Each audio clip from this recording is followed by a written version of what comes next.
In this video, we cover the licensing requirements for the DP4400 appliance. The appliance is comprised of various components.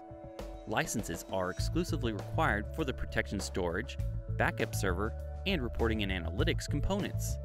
The other components are implicitly licensed with the appliance.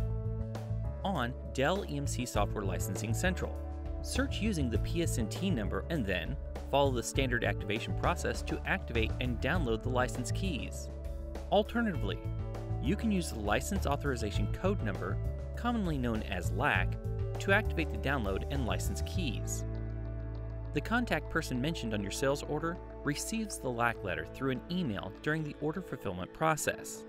The LAC letter includes the LAC number associated with your order, instructions for downloading software binaries, and instructions for activating the entitlements online through Dell EMC Software Licensing Central.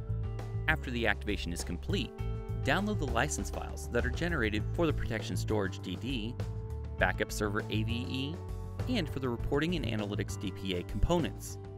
You may have to use these license files during the IDPA configuration. For more information on prerequisites, visit the DP4400 support page at dell.com/support.